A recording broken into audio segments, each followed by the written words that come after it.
Hey, time's up, everyone. It's time to start the show with your boy, the Crooked Commish. It's a fantasy football show with the Crooked Commish, with also the Chicago Clubhouse Network. Thank you all for joining me. Thank you. Welcome back to the Clubhouse. So, what are we talking about today? Probably all these goddamn injuries that happened today. Or not today, I should say. I should just say over the weekend. The injury bug hit a lot of players this week. So we'll go over and talk about all the key injuries that happened and kind of look over the guys that may be replacing some of these guys that are going to be missing a few weeks here. Some big time names too. So let me know how you guys did this week in fantasy. It's looking pretty rough for me. I need some points from Bijan and Devontae Smith. So if I don't get that, then it looks like I'm going to be in the loss column this week. So how did you guys do? If you guys have any trade options available or being sent to you, like I am, my friends and guys and colleagues just spam me with bad trades.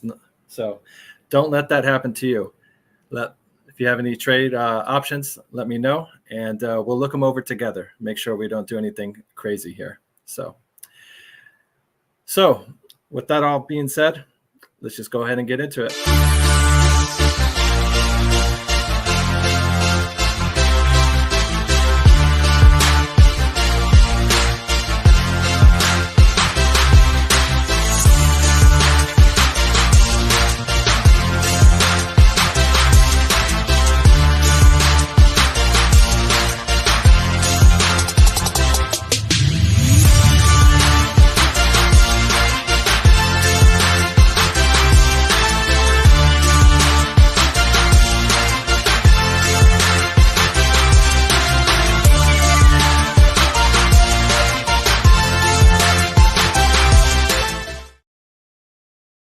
Welcome back, everyone. Welcome back. So, are you guys 2-0? Are you guys well on your way to getting one of these here? I know I'm not. I split my games, so at least unless something crazy happens. But I'm just so distraught with that. I hate losing in fantasy. But what's worse than that is when your key players get hurt. A lot of injuries, guys. A lot of injuries. So I'll also show some of the highlights that happened this week as well, at least on Sunday. Guys, not college football here. So, but let's go ahead and jump into it as well and look at these key injuries that's been going on. One of the first and major injuries that happened, of course, happened to on the Thursday night game. So our boy got hit pretty damn hard here. And I'm sure you all know who I'm talking about here. You gotta give him that huck too and spit on that thing. You get me? Yeah, Tua got his bell rung pretty bad. So another concussion. Who knows how long he's going to be out for. Bare minimum, they're saying at least a couple of weeks here, if not the whole season. So if Tua was your quarterback there, they cut Mike White, so they're down to their backup guy who played a little bit last year but didn't really do too much and is not going to have much fantasy value here. So let me go ahead and bring on some of my other guests to break down these injuries with me here. And a very familiar face to the program, known as D-Mouth. What's going on, buddy? Yeah. I take care of some stuff before I got on, but, I'm here. Yeah. Hey, we all got real life stuff to have to deal with. So we were just talking about the injuries, and one of the injuries that actually happened last Monday night game, but it's now bleeding in to these next few weeks is your boy Christian McCaffrey. So luckily, if you haven't already, go ahead and get Jordan Mason. I'm sure you guys have already done that. That was going to be one of the hot waiver wire pickups as of last week. So and then we'll get Mouth back up in here. But before we get further into it, we'll go ahead and bring in our other guest, the Sandman. So, also known as $25 riches, bitches. Asshole. Wait, here we go. Boom! 97 yards in your face. It's okay. You know what? Because like in the silver lining, I whooped your ass in fantasy, which we're talking about right now. So I don't know what you're talking about, Mister. 200 points last week because is right now scored by 99. So fuck you. Yeah. I owe you $25. That's true. I owe you some money. I'm like, dang, send me your Zelle. I'll take care of my shit. I always do. But you know what? You just got your ass whooped. I dropped 175 on your ass. You didn't do shit this week. Shut up. I did not. And this is a fantasy show. So back to reality. Yes, I did lose that week. It did suck. And I was talking to Anthony. Literally, I was like, I want because I had Jefferson going, so it kind of sucked. Double-edged sword. It's your fantasy number one wide receiver against my damn team, and of course, all I wanted was like a touchdown. 8 or 9 receptions, 100 yards, and go sit your ass down. Yeah, and then he gets it in one fucking catch. So, it was like, son of a bitch. And at least if your team was going to lose, at least he win big. Well, I mean, but this suck is that he did get a little nicked up. So now, after he did go sit down, I just wanted him to go sit down and just run him routes and run around in circles. I didn't care about that, but I didn't even get hurt. I need him for next week. God damn it! I mean, that 97 yarder was literally just telling Anthony, please, just 8 or 9 catches, 105 with a touchdown, and we win by 20. I'm okay with that. But that shit doesn't always work out. It's like that shit doesn't work out. So you get a block point, you get a fumble, you get an interception. The Niners killed themselves and they didn't deserve to win that game. Honestly, I'm surprised we were that close. We had zero business being that close at the end of that game. Interception and fumble in the red zone, that game, we should have lost by 20 or damn self. But I thought for a minute there, Sam Darnold thought he was still playing for the 49ers. He threw it right to your guy. He needed. Well, hold on. Fred Warner made a play in the ball. Let's put it that way. Don't be messing with my boy. Fred Warner made a play in the ball. But back to fantasy, your ass got whooped. So shut up. That's okay. It's the end of the year that counts. Yeah, and that wraparound is good because I already got you once this year. Okay, when I double your ass up, it's gonna be nothing but fun. Mm-hmm. We'll see. Payback. So I'll get that 25 back.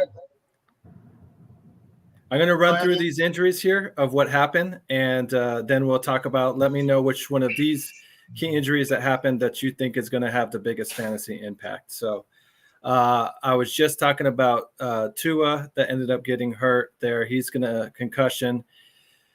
He's going to be out a few weeks. They really haven't said it all, but I got to imagine at least 2 to 3 weeks until he can pass concussion protocol. Then Jeff Wilson, oblique injury. Isaiah Pacheco, a fractured fibula. Sorry. He's out like 8 weeks. Cooper Kupp, he injured his ankle, and they're already missing Puka. So Puka and Kupp just now are both injured. They're saying about maybe week 6, week 7 for his return. Joe Mixon has an ankle injury, projected to come back around week 5. Your boy JJ had a quicep injury and maybe about week 4, so he's not out for too long. And then AJ Brown had a hamstring. Fucking hate hamstrings. And then I think lastly, Amos St. Brown got tweaked his knee there towards the end of that game. So also Debo. Debo's in there too now. Debo now. Yes. Now Debo just kind of crossed the wire here. So your team's getting really beat the fuck up. So out of all that long laundry list of injury players, which one of those do you think is going to have the biggest fantasy impact there? For me, it's Kupp.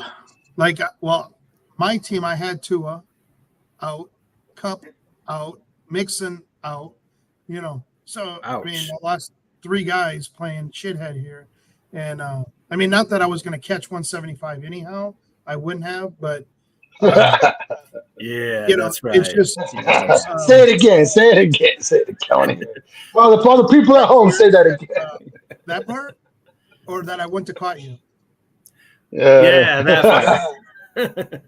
Yeah, but it's So- just, you know, for me and my team, the cup injury is probably going to be the biggest impact for my team. But I don't think Tua is that big of a deal. I don't think that many people were on the Tua bandwagon anyhow. But you know, Cup is. Yeah, I mean, he wasn't like your Pacheco's- guarantee week starter. Well, I mean, I think Koopa That's is the one I'm thinking is going to be the big one. It's like only because Puka being out, Cup was just going to slide right back into like being that, you know, the wide receiver one. And Yep. I don't think he lasted a full quarter. I think he lasted about a quarter and maybe a quarter and a half. And Yeah, he was already at 7 points just like that. Then yeah. So I mean, I think more than that, anybody who thought that Cooper Cup could have a rebound, possible rebound here, even with, but Puka's still there. And with Puka coming out on IR and being gone for those first 4 games, he was definitely going to explode. At least have the opportunity. So him being hurt, I think, is like any possibility of doing something further kind of kills. Let me ask you guys this question. I'm curious. Out of now that the 2 main guys are hurt, somebody's got to step up into that role. So we got Tyler Johnson, Demarcus Robinson, and Tutu Atwell. Which out of those 3, which one do you think is the one that's most likely going to be able to take the majority of those carries and get those fantasy points? It's too bad they got rid of Jefferson. Well, yeah, but I mean, Jefferson. I think Tutu's someone they want to look for. I think Tutu's someone you want to look for only because he was supposed to be the one ahead of Puka last year. He was supposed to be the one that was supposed to make on the place, but I mean, I think that they're gonna revert to kind of like what the Buffalo's doing right now. They're gonna use their tight ends, they're gonna use their running backs and things like that. So honestly, like I don't think any of those guys are anybody. I think they're fantasy wise. You're gonna want to, you might want to pick up and stash and see. You know who would be a good stash and see that's on their team coming back soon is Higbee. I think week 4 Higbee's supposed to come back. So I mean, if he's out there, and I'm sure he is in most fantasy leagues, he's might be one guy that you'll pick up now and put him in your IR spot. So then when he's ready, he might be Stafford's favorite target there. No, that's that because I mean that's just something. I think Kyron Williams' value is going to go skyrocketing up. Obviously, they're going to, be keen on him, but I think he's going to get so many more touches out of the backfield, and obviously they're going to still try to run the ball with him. So I think fantasy wise, I think he's out of wide receivers. None of those guys are anybody that you're going to sit there and be like, yeah, I like that guy, to be someone, even a flex or, a wide receiver too. Yeah, so I picked up Stafford when Tua got hurt, just to hey, week 3 I'll have Stafford and Cup at least, and not freaking. Yeah, that's another a quarterback that's probably going to take a little bit of hit when it comes to fantasy. Yeah. Speaking of quarterbacks taking hits, how about that Caleb Williams? I think he got his ass whooped this weekend.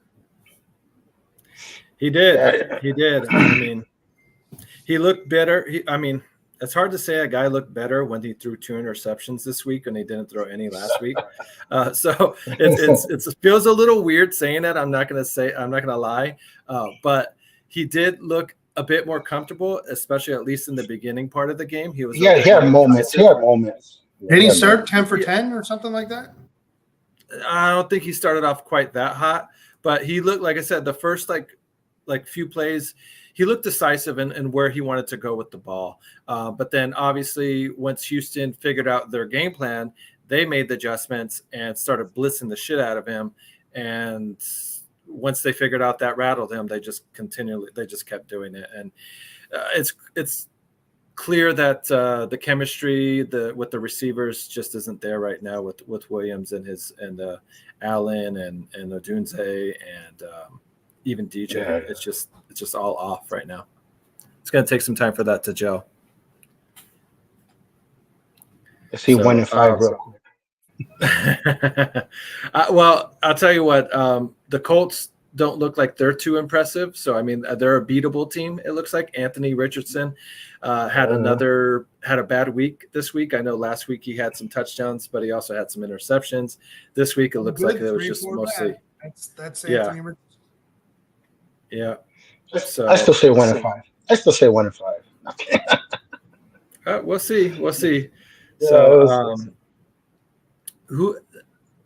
speaking of somebody that won't be seeing the field anytime soon, but not because of injury, what are you guys' thoughts on Bryce Young losing his starting job now after his second year into the league after being the number one pick? I mean, especially after the Carolina Panthers traded for what they traded for, gave up what they gave up to go get. If I'm Bryce Young, I'm asking for a fucking trade at this point. I'm like, get me the hell out of Carolina. Like, I want like he needs like 2 bodyguards and a freaking bulletproof vest every time he gets on the field. This poor kid's just getting destroyed. What You know what I mean? did Carolina get for CMC? Like, I don't. I think mid-round picks. They got mid-round Yeah, picks. like so. I mean, but they're just a train wreck all the way from the owner all the way down. Like, it's just it has not been good. They missed on this kid. Like, he hasn't been looked good. But they literally drafted him number 1 and they traded DJ Moore and McCaffrey like in the same offseason. So they did him 0 favors, and just ran whoever out there. They went and got like I think Adam Thielen was like the big pickup for him in the offseason. Yeah. You know, like his number 1 wide receiver or running back is like Trevor Hubbard, I think, at this point, because the other rookies isn't even playing right now because he's hurt. So I can't even blame him. It's not his fault. Like, it's just at this point, like I'm sitting down. I'm like, I'm not getting back on that field unless I'm traded to somebody else. Like, So he needs a whole new start somewhere else. I don't blame Bryce Young whatsoever for how bad that team is. So Belichick was on the radio when I was coming from the airport to my hotel, and he was saying how the front office and from the head coach through the front office is just they're not doing that guy any favors whatsoever. No, hell no. And they are setting him up to fail. They did. And dude, you get rid of Christian McCaffrey and your 2 top options on offense, and they do nothing to replace them. Like, what'd you expect for this kid to do? You know what I mean? Like, he had a better team in Alabama than he does at Carolina at this point. You know what I mean? Like, Alabama those teams in Alabama might have beat Carolina right now. Like, that's how bad they are. We might be seeing another 0-7 or the first 0-17 team. Like, honestly, I don't see them winning any games. I don't see them winning any games this year. As a tip, as far as if anybody likes to stream week to week defenses, I would say the 3 teams that you could look for to stream on defenses is anybody that's playing against the Carolina Panthers, anybody that's playing against the Chicago Bears until they can start like getting their offense looks better. Because right now their offense has only scored 1 touchdown. So, and then anybody that's playing against who's the other? Give me a second. You can pick somebody who's ever playing against the Vikings. Their defense is doing really good. Oh, wait. No, but as far as the defense that you're going to be going against, to start against. Well, see, that's why I picked up the Chargers. And I freaking, put the Bills lost. on. I did. But, I mean, they got me 40 points, the Chargers defense. I'm picked Carolina. That was half of your points for the week. Just about. Who's the other team? Man, who's the other bad team that's really? Oh, the Giants. Anybody that's playing the Giants, anybody that's playing the Bears, or anybody that's playing the Carolina Panthers, you could definitely pick up their defense to stream and play against them that week. I mean, just because all those teams offensively just don't have anything going at all. Well, honestly, I'll throw it in there. Like if Will Levis keeps in the Tennessee Titans, that's another one. If he keeps throwing at the head, those bonehead. As long as Will Levis is in the quarterback right now, like I'd pick the Titans too. I pick whoever's playing them because he likes throwing to the team more than he does to his own right now. So that one might be hit or miss. I think that's a hit or miss one, the Titans, and same thing with like the Colts. Whoever's playing the Colts, just because with Richardson, he'll throw interceptions and stuff, and maybe one of those will get return back for a touchdown. But honestly, I don't see Will Levis having the same potential on offense as Anthony Richardson. Anthony Richardson threw that 60-yard bomb that they're still showing on TV, and he'll definitely get outside and make some plays. Will Levis is just going to make something stupid happen eventually in that game and lose the game. So he's someone that I think that's like 25 points coming real quick for the foreseeable future. Anyway, for the next few weeks, I think he's going to get benched real soon. Levis? Well, I mean, yeah, we'll see. I mean, if he keeps losing, they get to 0-4, 0-5. Maybe they go with Mason Rudolph at that point, but it's not like you're really excited to get him in there at all. Well, I mean, at this point, he literally let both teams the last 2 weeks in by making stupid mistakes. Just throw the ball away. They put it on first down. Yeah, maybe. That's what he said. That coach said. Or how about not just throw lateral fucking random passes behind you? Let's not do that. Yeah. So for the people out there, the other topic I wanted to get into as well, and I'm trying not to do it because I have this guy as well. And I know, Mouth, you're trying not to do it with your guy. But so far, the tight ends this year, especially the top tight ends, they're really. We can't have anyone freak out there, okay? We've got to keep our composure.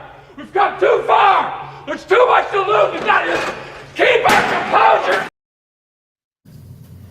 That's for the tight ends.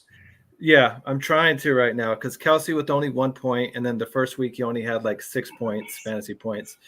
Laporta didn't do much the first week, and I know this week he really didn't do Laporta type of numbers if you want. So Mark Andrews isn't looking too hot either. So it's like Baltimore is a train wreck right now when it comes to the only thing that it looks good in Baltimore is pretty much maybe Zay Flowers when it comes to passing. He's the only one that's getting actual targets because right now it's just hero ball for Lamar Jackson. He's either trying to throw it down the field, and make a 30-yard pass, or he's just trying to run. And if he wants to throw for 200 and run for 100, every week, and that's great for your fantasy, I guess, if you have him. But Mark Andrews and even Likely right now, like he had a great, first game, but that's because they were behind. But yeah, that's brutal right now. The offense in Baltimore is brutal. I think Laporta is gonna, he's gonna catch some steam. I'm curious if that Father Time is caught up to Travis Kelce. That one's a little bit more puzzling to me, especially out of the Super Bowl he just had. I mean, maybe he did a little too much partying, the off season. He's not into actual shape, so I think that the guy has too much of a check. He's just been too great for too long to just to write him off. I do think that my boy Kittles is whoever has him, his stock's going to skyrocket without McCaffrey for a few more weeks and without Debo in there. And there's not really much because Ayuk hasn't really done shit since he's come back and got paid. And I think he's got like 3 catches. He's like 3 catches in 2 games, and he's not even part of the offense. And there's not really much people besides Quan Jennings, on that to throw down the field. So I think Kittles is someone who's gonna, still, if you have him, he's definitely like a for sure starter. If anything happens to him, then my Niners are kind of fucked because we got no one else on the offense right now. But definitely, the main guys are taking a hit. They are, and hopefully, I mean, at least for my sake, I'm hoping that Kelce can shake it off and get back to it and his regular self and stuff. So right now, the guys, the leading tight end in targets is the first round draft pick in Brock Bowers. So he has a total of 17 targets at the tight end position. Next would be Hunter Henry. And then after that is Isaiah Likely and McBride. So, but Likely, like I said, got most of those week 1. So those right now in targets are going to be your top tight ends as well. So Brock Bowers is having, as a rookie, having a good start to his season. But like I said, these guys that we're used to being the ones that spent high value on are really struggling. And we're going to start probably getting these questions. It's like, do you hold on to them or do you just try and trade them off and get what you can get for them? As far as like Kelsey, as far as like, you know. I think Mark Andrews is probably the one tight end out of that group that's kind of like, you know, he might be getting kind of phased out in a type of way, only because that passing offense is so unpredictable. I think Laporta in Detroit, especially because Amon-Ra's kind of, you know, little nicked up. Laporta might, you know, show some life this next, you know, few weeks or whatever. McBride, you know, he's someone who's young, and I think he's gonna. You know, he had a good game this last game, so I mean that's you know, if you have him, but I definitely wouldn't punt on him, you know, too soon. But you know, yeah, definitely. Like I think Andrews is someone that is I think is in danger because of him being hurt last year. They let Isaiah Likely come in and kind of showcase his skill set, and he almost kind of seems like a more favorite target now when it comes to Jackson than Andrew was. And if he doesn't have any kind of, you know, benefit around the goal line, then I mean it's really going to be hard to kind of keep starting him. James, are you buying or selling Mark Andrews? Oh, I would sell. Well, I have him on one of the leagues, but I think all the tight ends are struggling. So I mean, it's not like it'd be different if it was just Andrews, right? But like you said, I mean, there's only a few tight ends out of 32 teams that are producing. So, I mean, as long as you're fantasy playing somebody, you know, and the chances are there's only 4 guys on the fantasy team that you're going to be like, damn, they're going to outscore me on fantasy tight ends. Ain't going to really matter. So I'm going to keep. I mean, if Andrews was the only guy doing bad, well, sure, then I would love to get rid of him. But, you know, considering there's 27, 28 other tight ends that are sucking just as bad as he is. Yeah. You know. I mean, even right now, Kyle Pitts doesn't look like he's got started up either. Everybody was kind of hoping that Kirk Cousins would. He's going to get a touchdown this game. No, he's not. He's going to. Yes, he's going to eat ass and fucking sit there and like it. That's what he's going to do. Because that's what he's been doing since he got drafted. And like everybody thought Kirk Cousins was going to, you know, kind of like jumpstart that offense, and they still might maybe down the, you know, the year, but he's another one that's kind of struggling. So I mean, you're not wrong that there's a lot of tight ends not doing it. But I mean, oh my gosh, you guys are talking like it's week 12. Well, week 12, like the guy hasn't done shit since he got in the league. I'm saying he still hasn't done that thing yet. So I'm telling you what, he got me a touchdown. Keep watching your TV and let me know if something happens. I got it behind me too. 7. It's he got a touchdown last week. Kyle Pitts did. Yeah, he didn't. I don't think he did. Yeah, he did get one last week. He got 3 catches and a touchdown. Yeah, okay. But he got 11 points. I mean, that's it. I was going to give you one more. I got 12 points. Yeah, exactly. But I've done shit. Touchdown saved him. Better than the 2 tight ends I had this week. I mean, that's their fault. I know, right? Freaking got to call these guys up. Well, I think at the very least with tight ends, you kind of want to look at how many targets they're getting in the game. So like Brock Bowers right now is leading all tight ends with 8 targets per game. Next is George Kittle's with 6.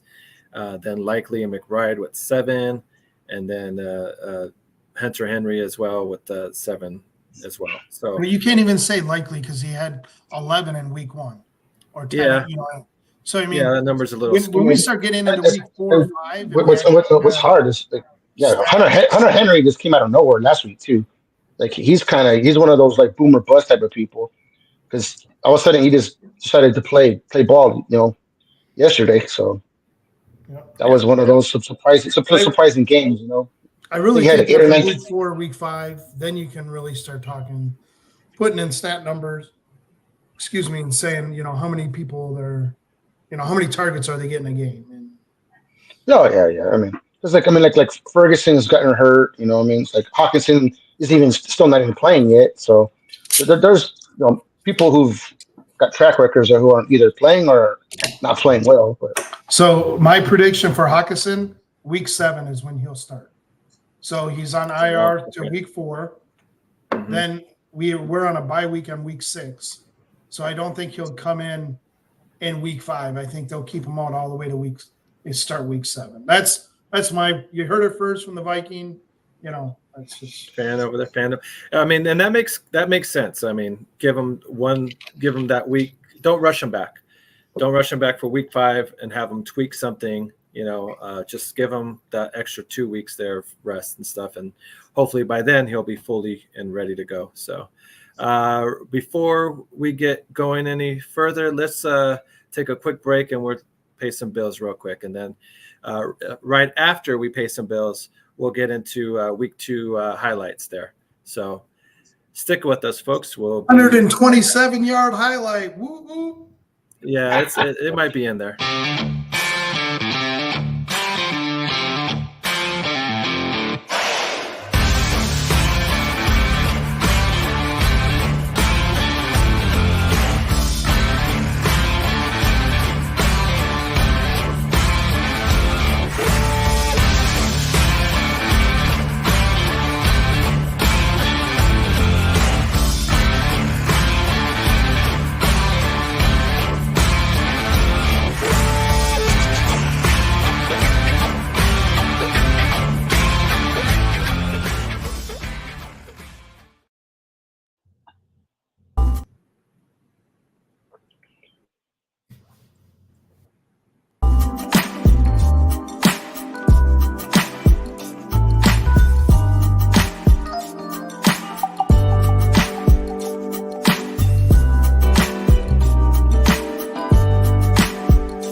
Downfield, wide open, Metcalf, touchdown! Different game. Jamal Williams in the game at that. Carr, pressure, lets it fly. Going deep, Shaheed, he's got it! Touchdown, New Orleans! Much against this defense. He's going to try to gain it here on second down. Pressure coming, they set up a screen. Oh, there's a lot of room. Alvin Kamara, room to roll! Alvin Kamara's going to score! Touchdown! And his impact so far on the Viking defense. Second down 9. Darnold getting messy, going deep, and he's got Jefferson. He's got Jefferson. It's a foot race downfield with Brown. Shifting gears. Getting a block. That's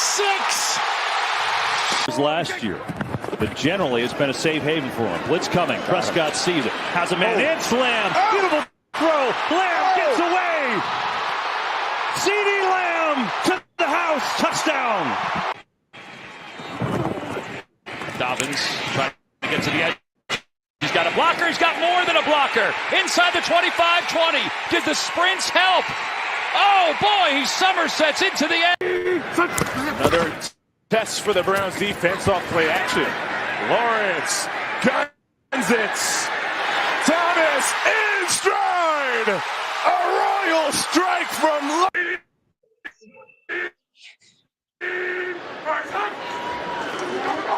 Shotgun, Levis, 2nd and 9. Levis looking for the big one. And there's 4 wins each of the last 2 years. Obviously, Murray was hurt for the first half last season. Back to throw, launches, end zone, Harris. And that gave him the space to get the first. Boy, he needed every inch of that reach. 1st and 10, down the field he goes. Rush. Fake to Connor. Murray on the rollout, looking deep for Harrison. Marvin Harrison Jr. to the end zone.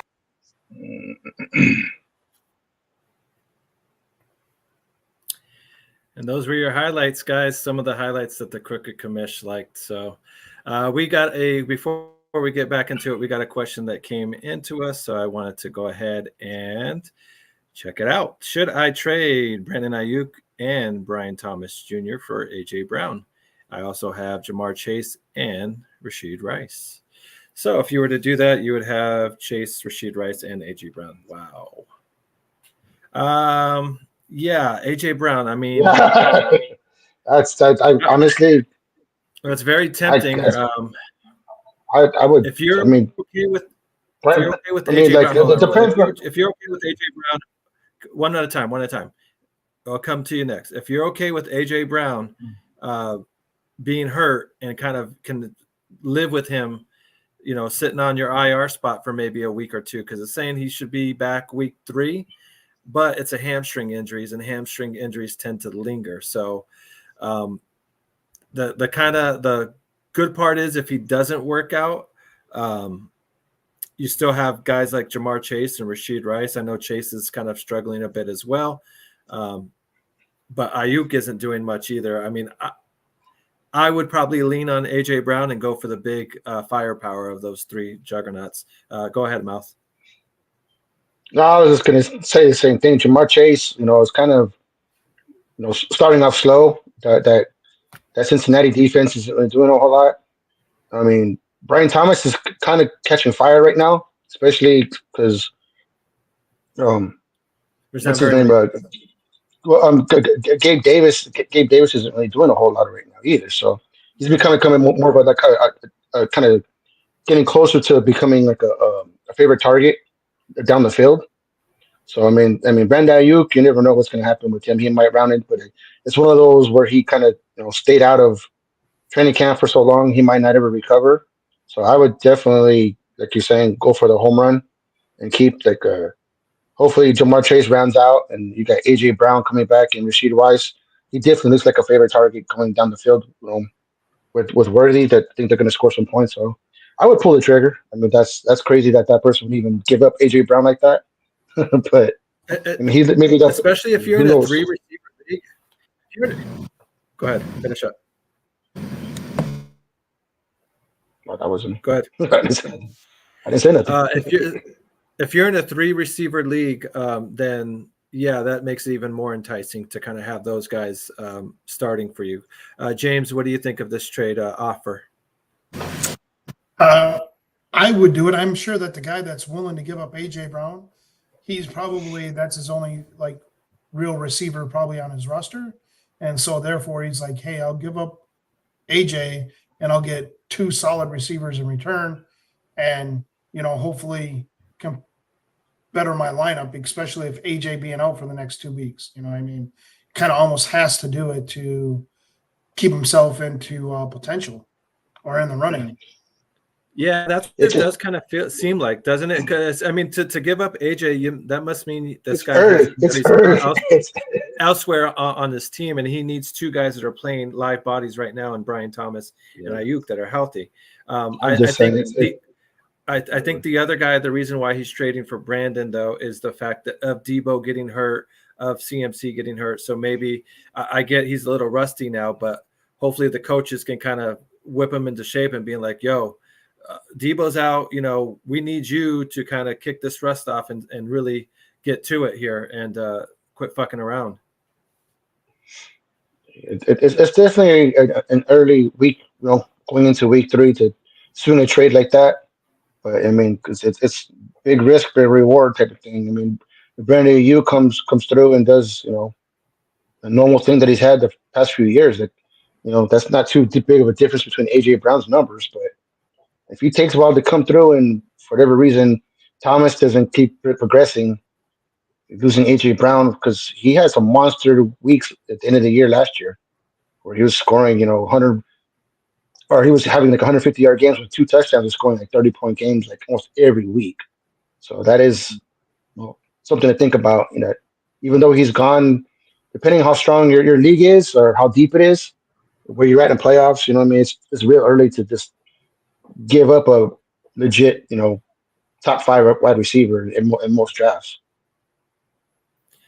Yeah, like I said, and I'm a Brian Thomas owner. I like him a lot too. I think he didn't get a touchdown this last game, and he didn't really have much action this last game, besides that one big play that we saw. But I do like that he does seem to be the primary option in Jacksonville. What do you call it? Like you said, Gabe Davis isn't doing much of anything. Evan Ingram, the tight end, didn't play this past week. I believe he was out with an injury as well. He's another one of the tight ends that it's been struggling, considering how last year he was a top 4, top 5 tight end, depending on how your point system is. So it's you're trading some depth there for sure for some more a 3-headed juggernaut. So. Like I said, if your rest of your team's stacked, and like I said, you're okay with AJ being on your IR spot for a week or two, go ahead. But there's beware. It's like caution, beware. It's like with the hamstring thing, he could very easily in 2 weeks or 3 weeks after he comes back re-aggravate it and then go right back down. Yeah, and then go right back down and stuff like that. So that's goddamn soft tissue. That's damn soft tissue. I hate dealing with players with hamstring issues just because it's so fickle. Like you don't know, you don't really feel comfortable ever starting them. You're holding your breath because at any moment during the game you can get that alert in the second quarter. Your AJ Brown out with a re-aggravated hamstring injury, and then the more you re-aggravate it, the more likely he's not going to even return at all. So, but. Going into the next week here, like I said, and Evan Ingram is also dealing with a hamstring injury as well. So,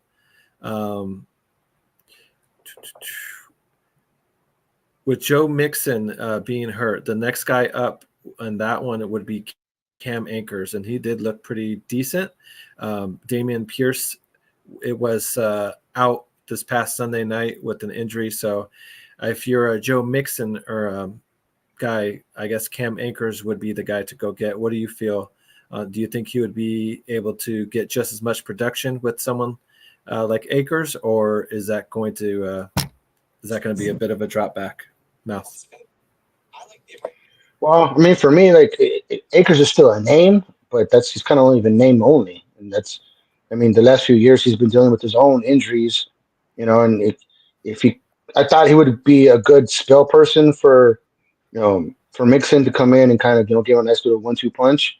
I don't know what he has in the tank to be that number 1 bell cow and kind of produce the way that Mixon he did in that first game, and he kind of right. starting to in that second one.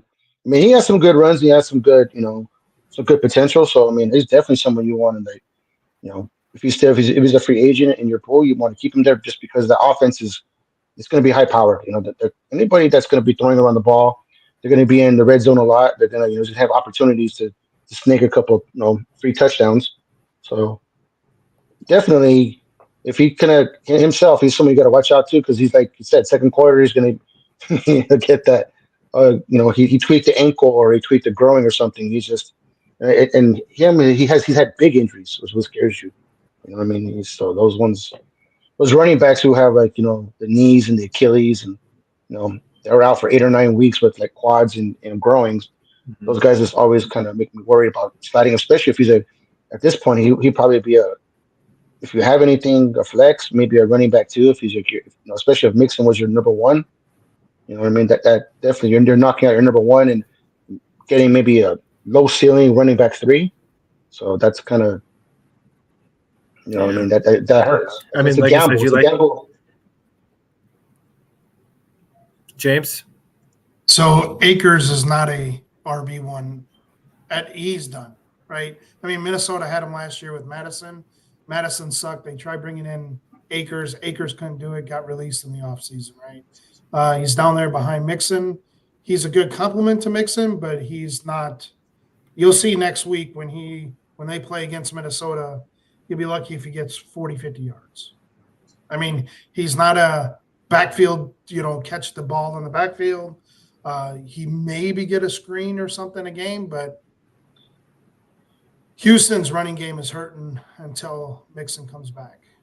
In my opinion, I just don't see Akers stepping up enough. Like Mouse said, he doesn't have it in the tank. So All right. 5 years ago when he played for the Rams, sure, but that was 5 years ago. Right. Well, I have a few. I wanted to ask you guys here some other running backs. Either you're buying or you're selling right now. If you had them here. So James, I'll start with you first. Alvin Kamara starting the season super hot. Does it keep it up? Or are you if you had him, would you keep him and thinking, yeah, this is going to be sustainable? Or do you sell him while he's hot and try and get some big time pieces for him? Well, I think you drafted Kamara. I don't remember who drafted Kamara, but when Kamara got drafted, I was like, wow. I mean, I didn't really think Kamara was going to be as hot as he was so far. That he's been the first 2 games. I think it would be a great time to dump him and get top dollar for him. But then again, who knows?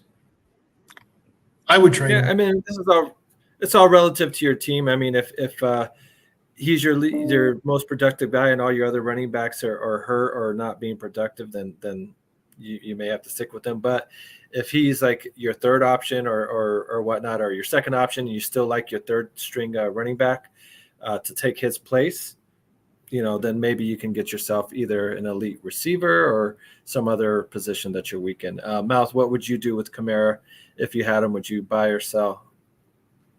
Right now, I kind of ride the wave right now. I mean, obviously, they're not going to be playing Carolina every week like they did in week 1.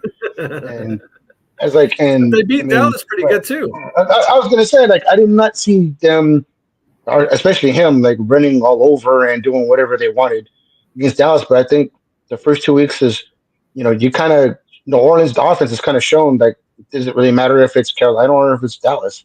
But Dallas is pretty much a suspect, defense right now too. Like, they got names, but they don't got very much behind it. I mean, like, I heard them get called soft at least 20 times today. So I mean, like, I don't know who their next few opponents are coming up in the next few weeks, where you'd want to, like, trade him off and think you're going to get top dollar from him. But right now, Shaheed looks like a real deal. Olave, looks pretty good out there. So I mean, Derek Carr has shown before when he was a Raider that he had a good, that 1 year where he was fighting for an MVP himself, before he got hurt at the end of the year. So it's not like he's some scrub, just throwing the ball around. So I would keep him for the next few weeks and to kind of ride the wave, especially right now before the bye weeks start coming in. If you could get up to like a good 4-0 or 5-1, however, whatever, kind of start with him kind of leading the way in your backfield, then I would do it. And then after that, people can kind of get antsy when their teams start going on bye weeks, especially people who didn't pay attention to how many people they have on bye weeks in certain weeks. You know what I mean? A lot of people don't pay attention. That all of a sudden they got 3 or 4 people that are on the bench and they're hurting, and you can catch somebody like that time. So they got Eagles. They're playing the Eagles, the Falcons, and the Chiefs the next 3 games. I mean, that's a definitely benchmark right there. I mean, the Eagles are getting ran over by Robinson right now, so that's not a horrible thing. The Chiefs defense is you never know, and the same thing with the Falcons. They brought a lot of high profile people in, but I would definitely keep Kamara for the next few weeks, and then wait for people going on bye weeks who might get a little nervous. I think you definitely catch them there. But I think it would be Kamara. If I was to trade him, Kamara, it would not be a cheap trade. I mean, he's a legit running back. Yeah, and that's what I'm saying. Catch them. Yeah, it's like I want a Terry trade. Yeah, it's like I want a Terry trade. I want to go out there. I want to take your shit, and then I want Kamara to go down with the groin injury exactly the next day. The next one here on my list here, I want to move on from him. J.K. Dobbins, if you had him, are you buying or selling on him? Is he going to be able to keep this production up? He's averaging 9.9 yards a rush, so I know for sure he won't be able to keep that up. But he has 266 yards rushing already, and he has 2 touchdowns, so a touchdown in each one of the games. So J.K. Dobbins, do you think he keeps this up, or do you sell him while the iron's hot? I would not sell him. I think he's going to have a good year. He came out of the gate swinging, running beast mode, and there's only one real. So out of all the teams right now, there's only one running back that is just like running angry. I haven't seen a guy run like that since Adrian Peterson when he was young. And that's San Francisco. That's Mason. That guy just runs angry. I mean, he will not go out of bounds. He's going to hit the guy that's going to tackle him before he goes out of bounds. And like I said, haven't seen it since Adrian Peterson days. So, you got him and you got Dobbins that are just freaking going lights out. And I think they're going to keep feeding the horse. And I think he's going to have a really, really good year. Mouth, you buying or are you selling JK? I think I'm going to sell him. Like, I think just for me, only because he's someone the past few years that was supposed to be that guy in Baltimore, and he couldn't stay healthy. And that's what scares me most of anything else. He has a history of looking really good and then being gone for the rest of the year. Not for a game or two or getting nicked up. He has a history of just disappearing for the rest of the year. And he's looking great. And with Harbaugh, if he stays healthy, man, Harbaugh wants to run the ball. That's what he wants to do. And if that guy can't for whatever reason, shake off that injury bug that he's had for the past few years, then absolutely you want to keep him. But that is someone that is a definite, push all the chips in the middle type of thing. Because if he goes down, week 3 or 4, he's probably going to IR and not coming back to like week 10 or 11. So I mean, he's someone that kind of scares me. I mean, believe me, I didn't expect him to explode the way he has. I did expect him to have a pretty good season to start the season because Harbaugh wants to run the ball. But he's definitely someone that surprised a lot of people that he's come out swinging like he I know. Like I've James been a little said. surprised. Yeah, I didn't think he would be as good as he has been. Like I said, the injuries definitely kept me away from him and stuff. I couldn't help but think about how the last few years, like I said, he just could not just stay healthy. So I hope he stays healthy this season. But like I said, we still got a long way to go. So I would definitely flip him now. So the last one I want to get into here before we go ahead and close this off, as far as where are you buying or selling on the running backs here, is James Cook with Buffalo. So far he has averaging 5 yards a carry, 149 yards in 2 games, and has 2 rushing touchdowns. So James Cook, are you going to buy or are you going to sell on him? Can he keep this up or dump him now? If I could get a good person for him, I would dump him. Mouth?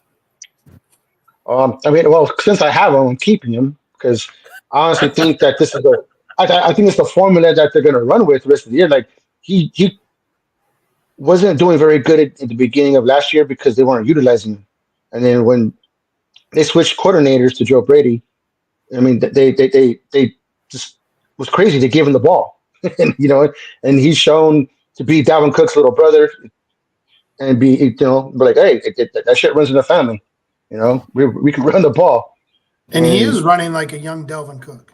Yes, and that's my point. Is like, and with the fact that they don't have the wide receiver core to take away all that stuff, and they're going to be running a lot of 2 tight end things, whatever, like they disguise a bunch of stuff. I think he's going to continue to see. I mean, I only think he ran, I think it was like maybe like 11 or 12 times, and he almost was like for 80 yards and a touchdown. So it's not like he's like getting super overused where he's going to wear down or get beat up. And plus, he's someone that in the PPR league he catches balls out the backfield. So I mean, that right there is even if he doesn't get you a touchdown, if he gets you 15 rushes for 75 yards and another 4 or 5 catches, you're still going to get your 20 points. So and then if he goes off and gets you 2 or 3 touchdowns, that's so much better. So I think that someone, so unless he gets hurt, I don't see him slowing down. But I don't think they're running him into the ground, like, what I mean. So it's not like he's gonna be overworked or start running out of steam late in the year, because he definitely was strong at the end of last year. He was a big reason why that team turned it around and won all those games and got into the playoffs, because they were dead in the water until he got hot, and then and the quarterback got hot too. They both got it together at the same time. So I think that's somebody I would not just dump to hopefully somebody else gets better, because he's definitely, I think, a young kid who has potential to keep it up for the rest of the year. Yeah, well, hopefully he can get some more goal line looks as well, and give Josh Allen a break and stuff. I know the Josh Allen owners are like, fuck no. I keep giving Josh Allen the ball at the goal line. But if Cook owners like yourself, I'm sure wouldn't mind if they get some love within the red zone a few extra times there. So Superman has to put his cape away.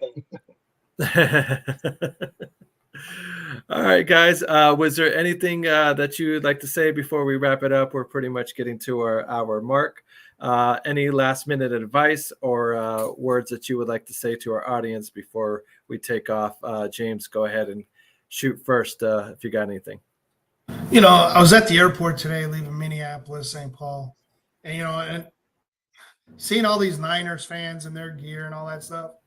It's good that they still represent their team, but man, ain't not one of them smiled. I'm walking through the airport, freaking airport's half, Vikings fan, Jefferson, Tarkenton, Allen, and all that stuff. I didn't see a 49er fan smile all day. There's 5 of them on the plane right next to me. They didn't even look at me. They were like all angry. It's like, dude, it wasn't me playing, and it wasn't you playing. What are you bitching about? Get over it. I mean, the last time San Francisco beat Minnesota in Minnesota was 8 games ago. I mean, it was still, they had Steve Young in the running quarterback. I mean, it's been freaking, it's like 3 decades now. I mean, Minnesota has 49ers number. That ain't going to change the outcome of their year. Anyway, you want just a little bit. You're fucking 2-0. You know what? Enjoy your 6-win season, okay? Enjoy your 6-win season, fucker. You got 2 wins. The rest of the year is going to be rough as fuck. Okay. That's okay. That's okay. I'm rich now. We're in first place. Woo woo. Exactly. The sky is green and the fucking grass is blue. The shit is upside down because Pittsburgh's in first place too. So shit will right its way. That's okay. Hey, exactly.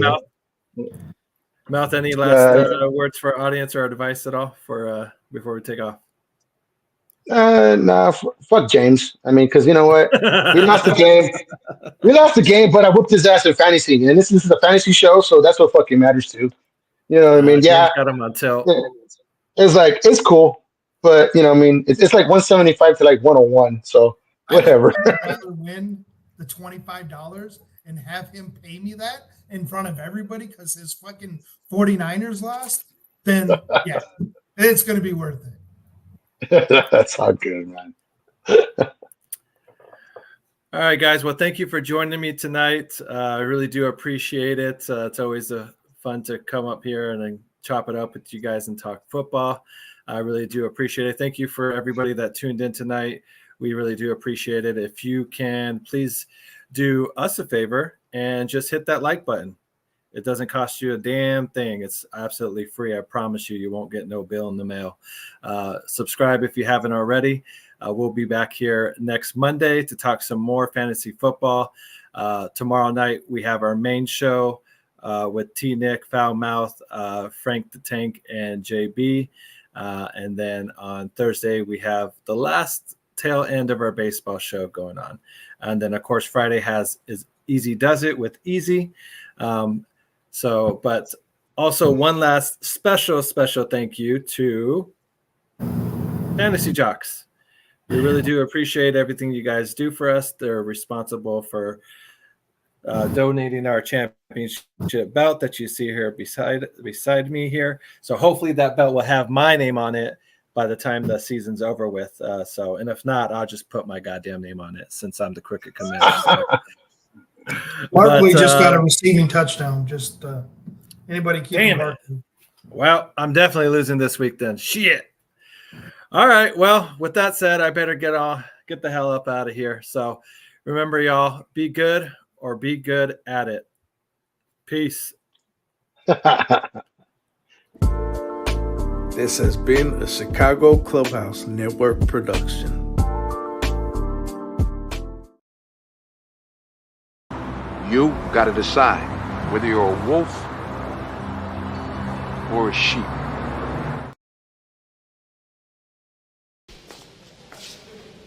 And now it's all over.